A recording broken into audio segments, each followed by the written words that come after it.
Okay, good afternoon and welcome everyone to another episode of College and Career Pathways, where every Monday, Wednesday, and Friday at 2 p.m. we provide you with information on various colleges and universities, financial aid resources, training programs, technical schools, skilled trade professions, employment opportunities, career exploration, and career readiness skills, all designed to help you make the best career decisions possible. I'm Tony Curitin, your host, and we are back again with Michigan Schools and Government Credit Union in our financial literacy series. And today we will be talking about debt repayment and predatory lending. Welcome back, Colleen. We are so glad to have you. Thank you so much. I apologize. I'm trying to share the screen, but I have a video and I wanted to make sure the sound was going to work, but we'll go back with this.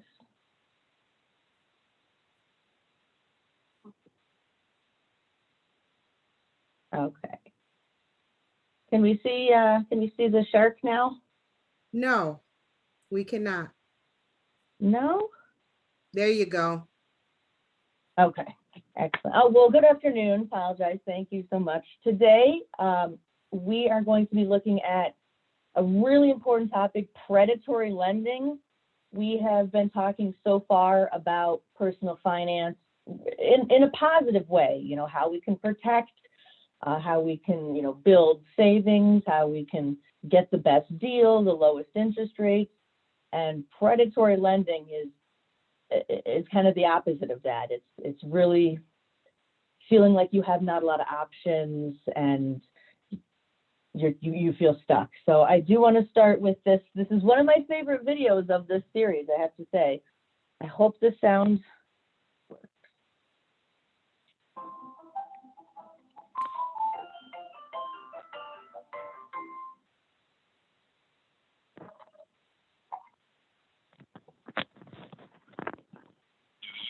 $1,000 cash fast? Guaranteed approval, no credit check required.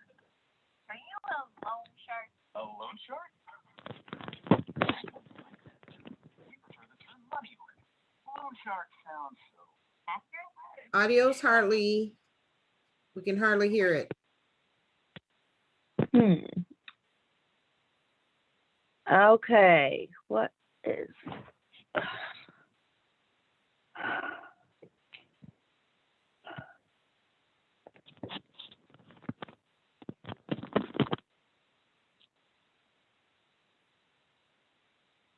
Okay, well, that's all right. We can skip the video. Let me go back to the other one. What the video is, he's a loan shark, and he's out to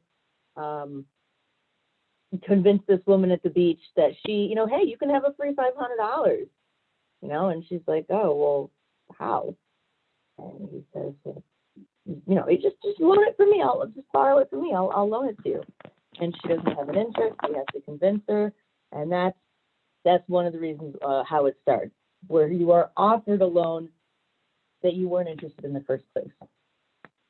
So predatory lending is identifying abusive or unfair lending practices. You're intended to be taken advantage of, or intended to fall for something. It comes in many forms. So a few examples of that are, check cashing places, pawn shops, somewhat prepaid debit cards. We'll look into each of these a little farther.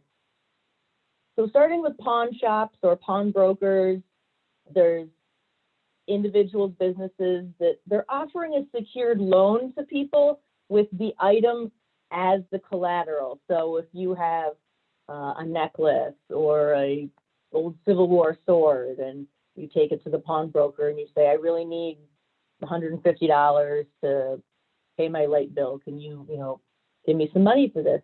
It's possible it's going to be a much lower estimate than it's worth, and it's probably worth more to you, well, depending on what the item is, but worth more to you as a person. The loan being, I'll give you some money, and if you pay me back, you can have the item back. Otherwise, they get to keep the item.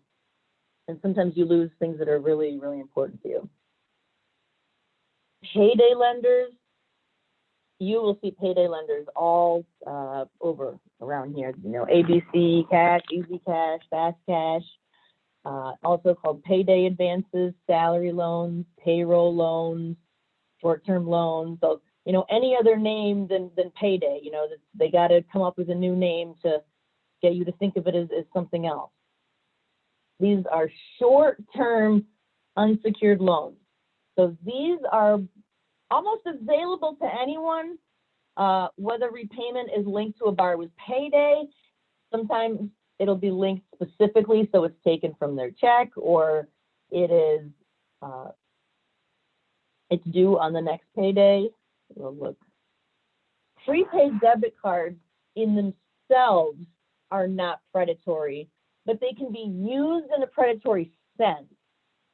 There's some jobs that pay through a prepaid debit card. They say, you know, well, we paid you for the work today, you know, and we're paying you. I have this prepaid debit card for you.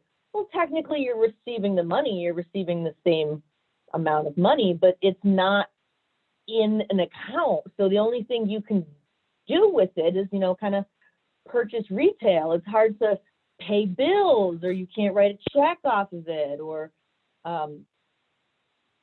it's difficult to spend, and you end up having to pay fees on it, and it's forced fees. So be careful of accepting a win or a payment in terms of a prepaid debit card. Loan sharks, that's great logo there. Loan sharks, and again, that's where the name is, sharks coming after you, you know, dangerous, no one wants to be around them. It's individual or groups who offer loans at extremely high interest rates. The term is illegal, referring to illegal activity, but it refers to the predatory lending activities that happen today. Loan sharks sometimes enforced with blackmail, threats of violence. The collections agency will take you to court for a long time. You may not be as lucky with the financing companies. We say, well, why would anyone take out such a high interest loan? These all sound terrible. You haven't said anything so far in the pro column. So, you know, why would anyone want one? Well, let's keep looking. Looking at these telltale signs of what you're being pitched or what you're reading about is predatory. Failure to present the loan price as negotiable. You know, usually when you ask for money or you borrow money, you have an amount. I need $150. I'm looking for a $10,000 car. I need specifically $850. And sometimes between the lender, you can go back and forth, and they say, oh, well, we can actually lend you a little more, or we can lump it in with this other loan you have. If they are rigid, very rigid, and they have one structure, you know, this is what the interest rate is, this is what we're offering you, there's no wiggle room, that's a red flag. You can negotiate a lot. Oftentimes, again, asking questions. They're not going to change anything, or there's definitely no negotiation if you don't ask questions. That's why I say in every one of these, please ask questions. There's a lot of stuff that people think they know about. There's still a lot of stuff that I think I know about that I don't know as much as I could. You know, ask questions if you're not sure. Unjustified risk-based pricing. Instead of just looking at a credit report, this is the practice of charging a lot more in the terms of a higher interest rate, extend credit to the consumers who are labeled at a greater risk.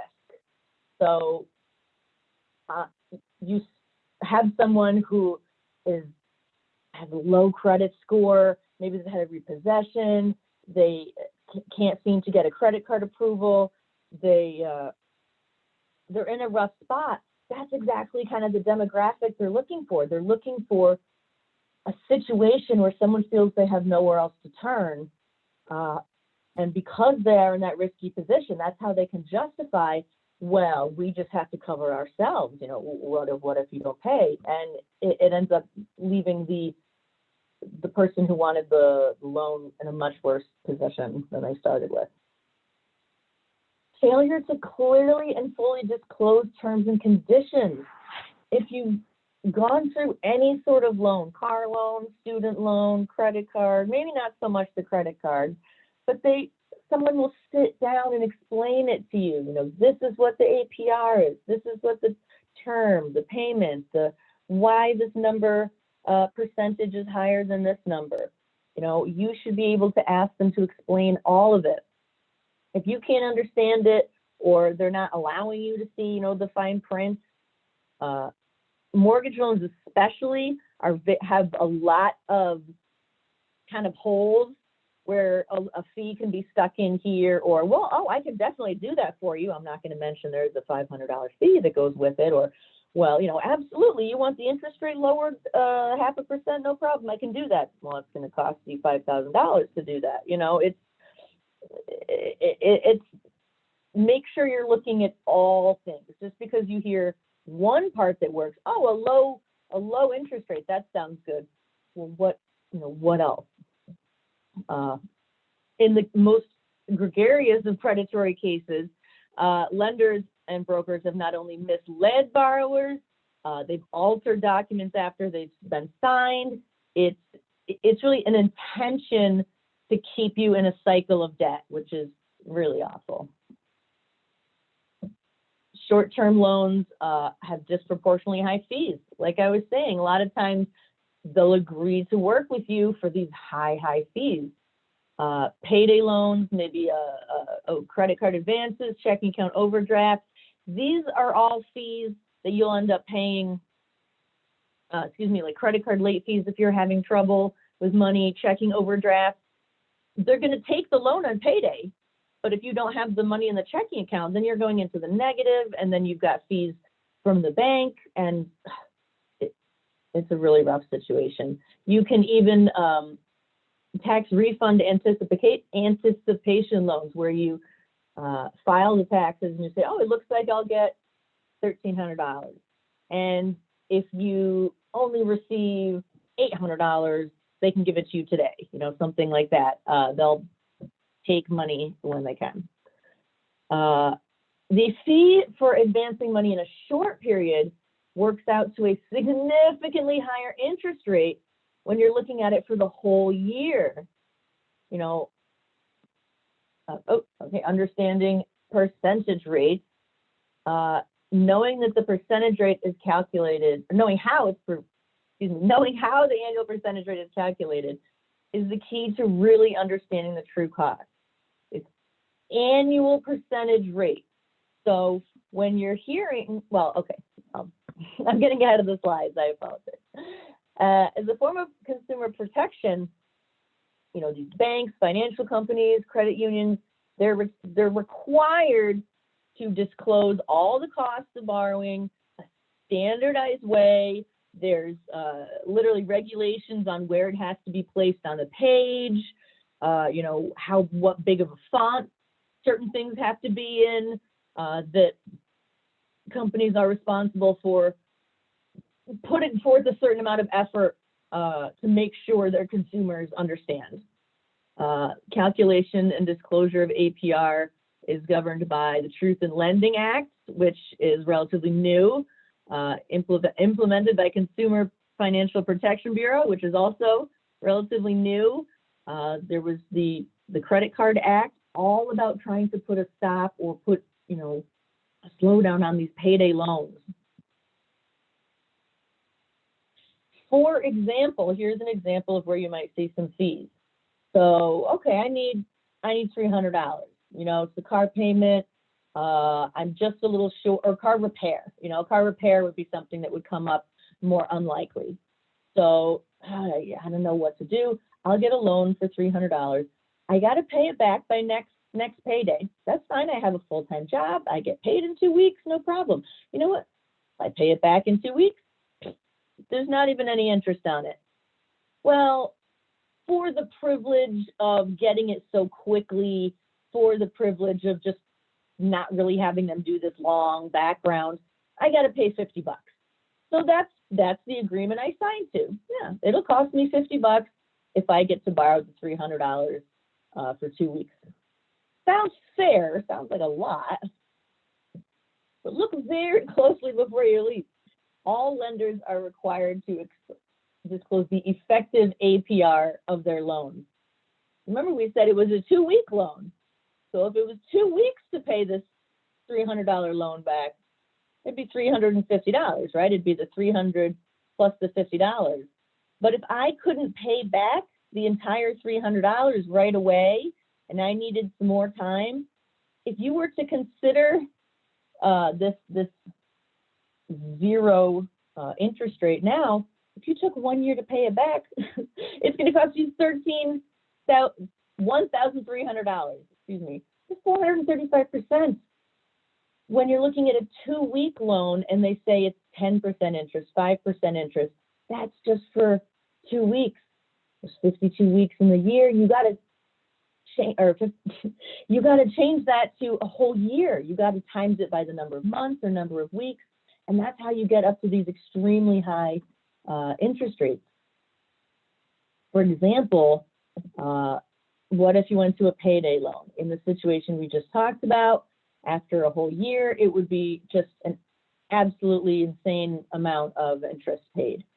If you did a credit card advance, where you said, you know, instead of purchasing $300 worth of things, can I just, you know, spend $300, have $300 to use for something else, and you can put it on the loan or on the credit card.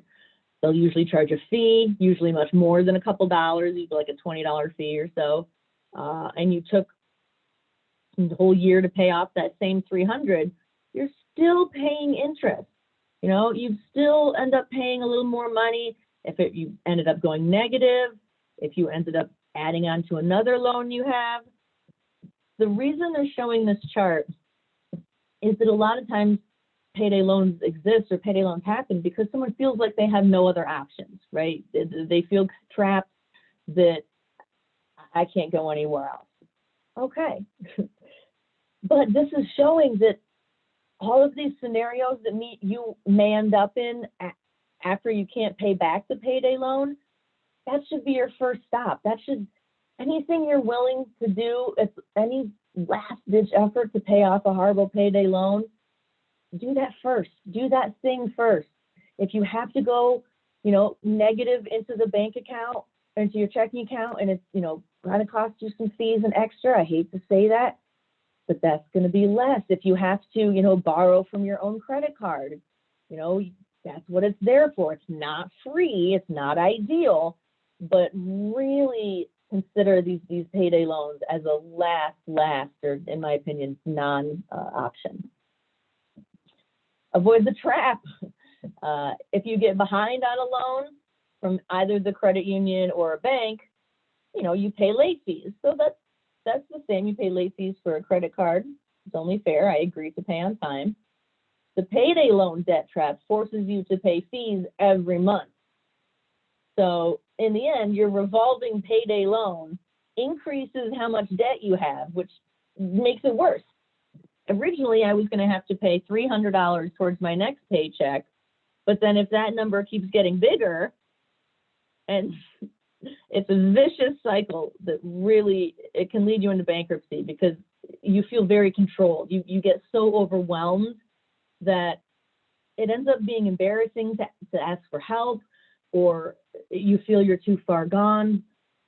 There's always help. This just took some of the examples, costs and fees from Consumer Protection Bureau, an estimate of the annual cost. My fiance's mother actually used to own or run a cash, I think it was an Ace Cash Express, excuse me. And she was really excited about it. She wanted to open it and with this, you know, idea of, oh, I just really want to make all these small, you know, loans to the community, and I want to help people out. And after, just a little while, she felt so trapped by all these regulations, and these people couldn't pay them off. And she just started feeling so terrible, and they ended up closing down. Even when she was trying to help, she understood it was putting people in a rough position, and that it was better not to do it. Were there any, is that the last thing? Were there any questions about predatory lending? I know that was like a real quick run through. I'd still like to show the video, but I'm not sure if it'll work, and I apologize for that. Colleen, what is an interest rate that would be acceptable? And then what is the threshold for the interest rate that people should stay away from? Okay. First is, what are you getting the loan for? If you're certainly borrowing for a mortgage or a large amount of money, obviously you're looking for very, very low, 2, 3, 4% interest rate. If you're trying to borrow for a car loan, you may end up in, 20%. That may be the highest standard. You'll have to understand that you'll be definitely in the teens for sure. If you're getting an unsecured loan, I'm just that, I have to pay off a friend. I don't have a specific item I can give you as collateral. I just need $5,000. You're going to be at least in the teens, high teens, maybe just over 20%. So if you find yourself in a situation where I don't have collateral, but I need this loan, 22, 25% sounds like a lot, and it is, but ideally you have this loan term, 60 months, 48 months. Just because it's set up the way it is currently, you can pay more than the minimum, make sure you're making payments, pay it on time. You can end up refinancing. If you have a history of making on-time payments, maybe 1 year later, you'll be able to refinance for half of the interest. So you only had to kind of live through that really high interest for a year. So if you get a payday loan, none of those things are negotiable. You're just kind of stuck with the original loan that gets worse and worse and worse. But with the financial institution, even if the interest sounds, in the 20% seems very high, which it is, it's better, and it's flexible enough where you can come back and rework the loan and potentially get a much lower rate in the future. Does that help? Yes. Anybody else have any questions? Sidebar. I did ask in the chat if you had the link to that video, but we're a little ahead of the game. So my question was, were you guys doing anything for Money Smart Week with the? Yes. We kind of have money. Yes. There's a series I'm presenting with the Pontiac Library. There's the Warren Library with Michigan Works, a bunch of different schools. We've partnered with libraries and kind of provided material, material for the story times, but we're not hosting any story times this year. That's our involvement currently. We're always open to do more.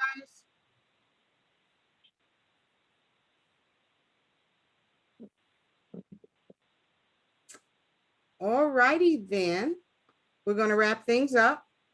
Colleen, thank you again for your time. Great presentation.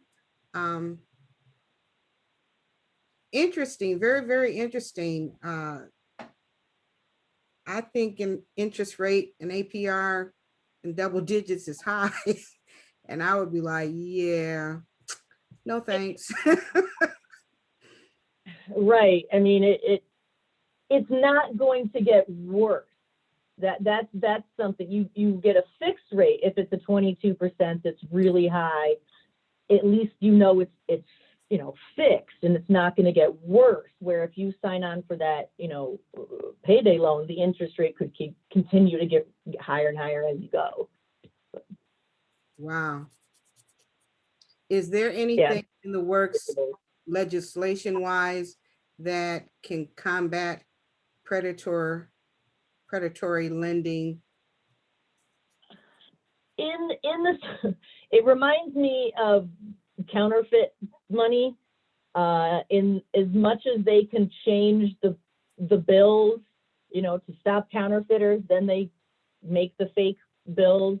There have been many bills to limit payday loans, to require certain things, to regulate certain things. And once that gets regulated, then that suddenly it becomes a small mortgage company. And now because it's a mortgage company that are sending $200 mortgage loans, it doesn't apply to this anymore. Or if it's a title loan.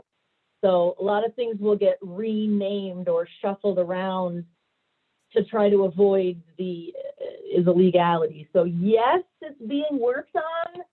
How much it's getting better, I don't really think it is. Wow. That's really something. But anyway, it was great presentation, a lot of great information. I'm sure it will help and benefit all of our students and staffers as well. Thank you so much for your time, and thank you everyone for joining, and you guys have a great day. Have a better one. Thank you all.